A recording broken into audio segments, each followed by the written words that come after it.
Assalamualaikum warahmatullahi wabarakatuh. Salam horor. Di video kali ini kita akan menceritakan tentang kisah horor berburu mawar hitam di alam gaib. Demi niat baik menolong seorang teman, aku nekat melakukan perburuan mawar hitam yang hanya ada di alam gaib.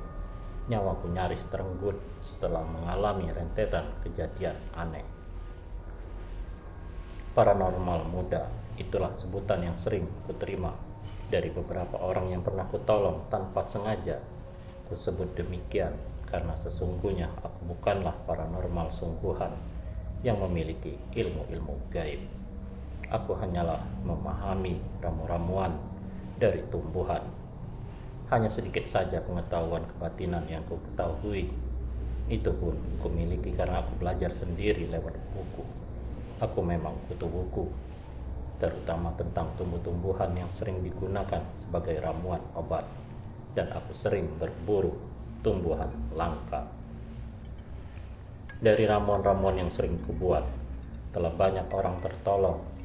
Bukan sombong, aku memiliki nama di daerahku sebagai Tuan Tabib. Banyak orang yang menyarankan aku agar belajar dan berguru ilmu kebatinan untuk menunjang keahlianku sebagai peramu obat. Tantangan itu hadir ketika aku berkenalan dengan Trisno Bayat, seorang pedagang valuta asing yang sering nongkrong di Pasar Baru, Jakarta. Kepadaku, lelaki separuh baya itu mengeluhkan sakit yang diderita istrinya yang di kampung halamannya. Istri Trisno mengalami gangguan jiwa.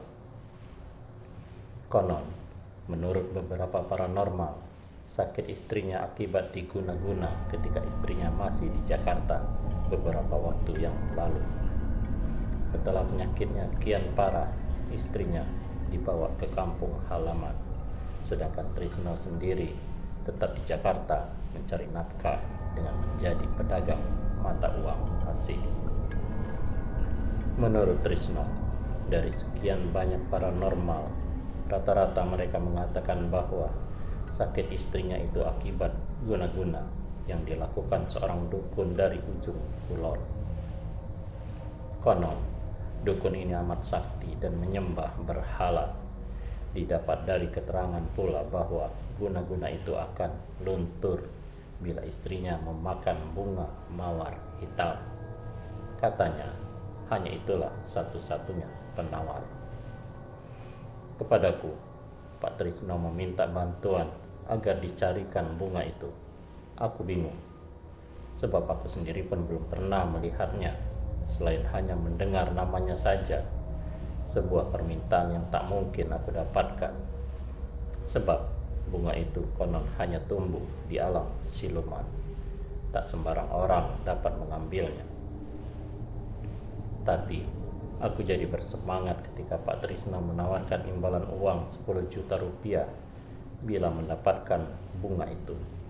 Walau terus terang aku tak tahu bagaimana caranya, tapi sebagai petualang sekaligus ingin mengetahui lebih jauh tentang mitos bunga itu, akhirnya dengan sedikit memberi harapan, aku bilang akan berusaha mencarinya.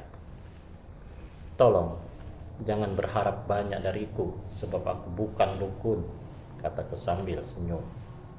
Aku percaya padamu, sebab aku yakin Tuhan memang telah mengutusmu untuk menyembuhkan istriku, ujar Pak Trisno sambil menepuk bahuku yang bidang. Aku akhirnya pulang kampung menemui Mbah Geribik, seorang dukun kejawen yang sudah cukup tua. Setelah mengutarakan maksud, dengan sedikit berkelakar, Mbah Geribik mengatakan bahwa bunga itu hanya ada dalam dongeng saja. Tapi aku terus mendesaknya hingga aku disarankan untuk berlaku mencari petunjuk. Tanpa buang waktu, aku sanggupi saran itu. Dengan bimbingannya, aku mulai melakukan ritual yang cukup berat dan menakutkan. Dalam ritual itu, ketika aku bersemedi di alam bawah sadar, aku melihat alam aneh yang di sekelilingnya berseliweran makhluk-makhluk seram dan menakutkan. Mereka seolah ingin melumatku. Godaan itu datang semakin berat, hingga malam ketiga, aku melihat sebuah kolam air yang di tengahnya banyak perempuan-perempuan sedang mandi. Mereka sangat cantik, mirip bidadari. Di tepi kolam itu, di atas bebatuan, sempat kulihat pula beberapa orang menatapku dengan wajah dan gerakan tubuh menggoda birahiku. Suasana tempat itu sangat sejuk dan indah, seperti di sebuah keputren kerajaan zaman dahulu.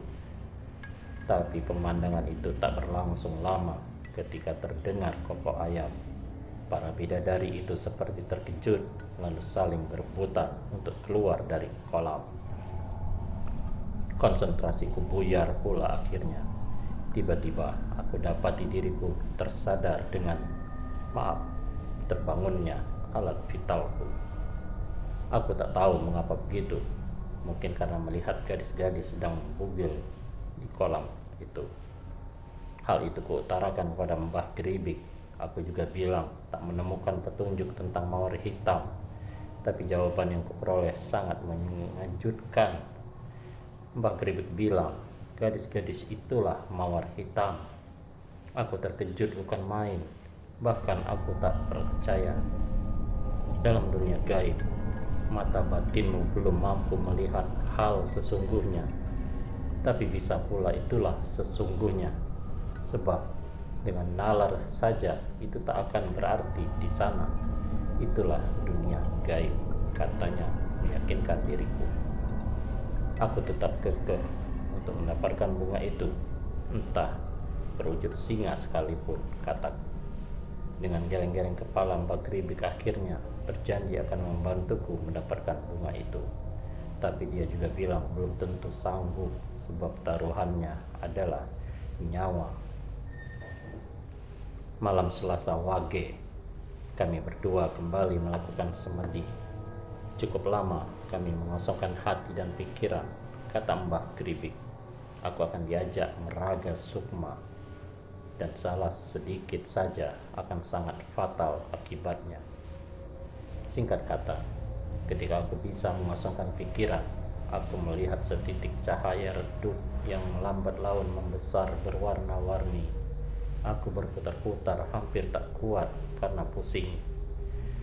Waktu awal semedi, kedua tanganku saling berpegangan dengan Mbah Geribik. Tapi kini, aku seolah seorang diri berputar-putar seperti kitiran. Aku melayang-layang seperti kapas. Sedang di belakangku nampak makhluk-makhluk ganjil mengejar-ngejarku dengan penuh amarah, seolah ingin menangkapku. Aku merasa sedikit tenang ketika Mbah Geribik berada di belakangku dan mencekal kakiku, serta menariknya ke sebuah cekungan tanah. Kami bersembunyi. Ketika suasana aman, kami kembali melayang seperti terbang melewati gurun pasir yang sangat panas. Kami pun terbang hingga tiba di sebuah gapura besar seperti pintu gerbang sebuah kerajaan. Kami menyelinap masuk dengan penuh waspada, menghindari para penjaga yang berada di setiap penjuru dengan senjata terhunus. Melihat para penjaga itu, aku jadi teringat sinetron Mak Lampir.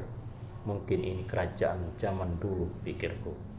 Kami berhasil masuk ke keputren dan melihat kembali gadis-gadis bugil itu. Kau harus bisa menculik salah satu gadis itu dan mengikatnya dengan tambang pendek yang aku bawa, bisik Mbah Geribik. Akhirnya, kami mengincar salah seorang gadis yang sedang sendiri. Dia agak jauh dari temannya dan sedang menyisir rambutnya yang panjang. Di suatu kesempatan, dengan nekat aku tangkap gadis itu dari belakang dan mengikatnya. Namun sebelum terlaksana, gadis itu sempat menoleh dan mengetahui keberadaanku. Gadis itu menjerit ketakutan, minta sebuah hingga membuat gaduh keputren. Kami berdua jadi panik dan gadis itu pun berlari menuju sebuah pintu kecil untuk menyelamatkan diri. Banyak prajurit berdatangan dan terdengar trompet. Mbah Geribik pun panik, apalagi aku. Di saat suasana mencekam, Mbah Geribik mengeluarkan cermin kecil dan keris. Saat itu kami sudah terkepung dan pasrah. Tapi tiba-tiba Mbak Gribik menancapkan keris itu ke tanah dan melemparkan cermin ke arah para prajurit bersenjata. Terdengar ledakan keras. Tanah tempat keris itu menancap seperti berputar menyedot kami berdua ke dalamnya. Saat aku tersedot ke tanah berputar, tanganku sempat terlepas dari pegangan Mbah Gribik. Aku melihat sekelebatan cahaya menuju arahku yang ternyata ayunan pedang hingga menyerempet tanganku. Untung hanya tergores, tapi lukanya cukup perih. Entah apa yang diperbuat Mbah Gribik. Ketika tanganku terpegang kembali olehnya, tiba-tiba suasana menjadi gelap gulita. Aku tersadar, penuh peluh dan napas tersengal, serta sakit di seluruh badan dan perih. Mbak Gribik lebih parah lagi. Ia kelojotan dan muntah darah. Akhirnya, ia mampu duduk dan menenangkan diri.